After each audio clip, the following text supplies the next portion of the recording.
आज हम बनाएंगे बहुत ही टेस्टी मसाला पुलाव और साथ ही बनाएंगे मसालेदार दही का रायता जो खाने में बहुत ज़्यादा टेस्टी है। चलिए बनाते हैं।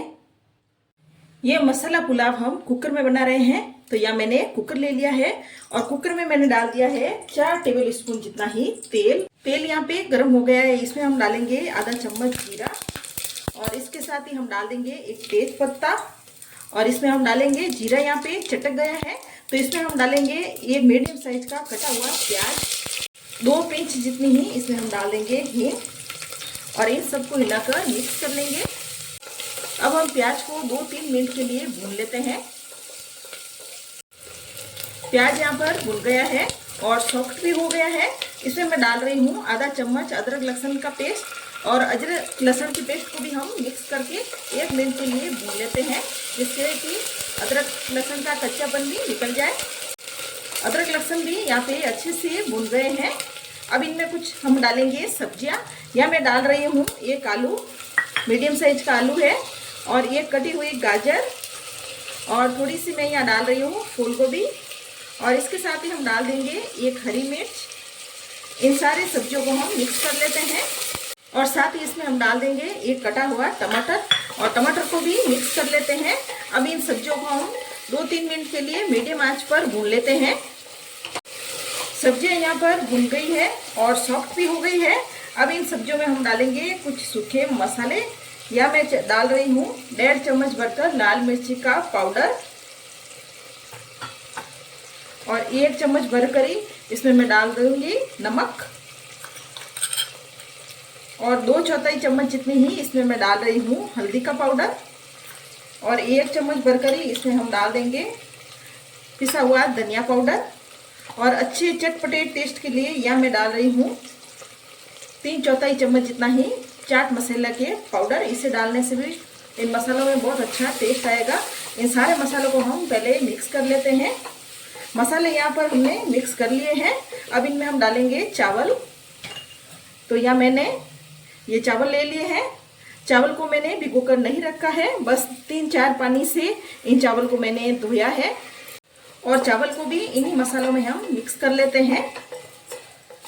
ये मसाला पुलाव हम कुकर में बना रहे हैं तो कुकर में फटाफट से मसाला पुलाव बन जाते हैं और चावल को भी हमने यहाँ पे अच्छे से मिक्स कर लिया है। अब इसमें हम डालेंगे पानी। या मैंने इस कटोरी से 1 कटोरी चावल लिए थे तो यहाँ मैं डाल रही हूँ 3 कटोरी भरकर पानी। अगर आप ये चावल कढ़ाई में बना रहे हैं तो 3 कटोरी पानी की जगह आपको 4 कटोरी इसमें पानी लेना होगा। यहाँ हमने ये 3 कटोरी पानी डाल दिया है। चावल को हमने यहाँ पे मिक्स कर लिया है। अब हम ढक्कन लगाकर मीडियम आंच पे इन चावल में 3 सीटी लगाएंगे। पुलाव के साथ खाने के लिए यहाँ मैं बना रही हूँ दही का रायता। यहाँ मैंने ले लिया है 1 कप दही। यहाँ पर हमें एकदम फ्रेश दही लेना है, खट्टा दही नहीं लेना है और दही को हम अच्छी तरह से चम्मच चलाकर फेंट लेते हैं। अब दही में हम लगाएंगे तड़का।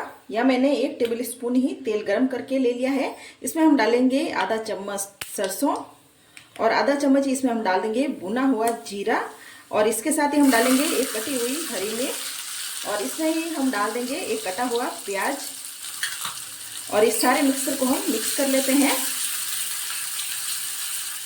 और यहाँ पे ये तड़का बनकर तैयार है।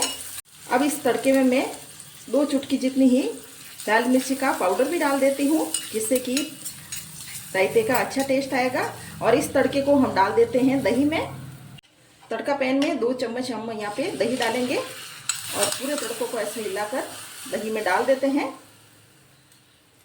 और ये सबको हम मिक्स कर लेते हैं। या तड़के में 2/4 जितना ही मैं डाल रही हूँ काला नमक और 2/4 चम्मच से भी कम डाल रही हूँ व्हाइट नमक। नमक ज़्यादा भी हो सकता है तो नमक हमें यहाँ पर ध्यान से ही डालना है। और साथ ही इस रायते में डाल दूंगी हरा धनिया और इन सब मसालों को हमने मिक्स कर लिया है और हमारा ये बहुत ही टेस्टी पुलाव के साथ खाने के लिए ये रायता बनकर अब तैयार है। यहाँ हमने कुकर में 3 सीटी लगा ली थी और कुकर को मैंने 10 मिनट के लिए ठंडा होने के लिए रख लिया था और कुकर का प्रेशर भी निकल गया है और यहाँ पर कुकर ठंडा भी हो गया है। बस आपको ये ध्यान रखना है, सीटी निकलने के बाद 10 मिनट के लिए इस कुकर को हमें ठंडा होने के लिए रख लेना है। और ऊपर से मैंने डाल दिया है हरा धनिया और एक बार हम चावल को हिला लेते हैं। आप देख सकते हो बहुत ही टेस्टी और ऐसे खिले खिले से ये पुलाव बने हैं। अब इन पुलाव को हम सर्व कर देते हैं। ये यहाँ पर मसाला पुलाव बनकर तैयार है। रेसिपी अच्छी लगे तो मेरे चैनल को आप सब्सक्राइब करें और कमेंट करें।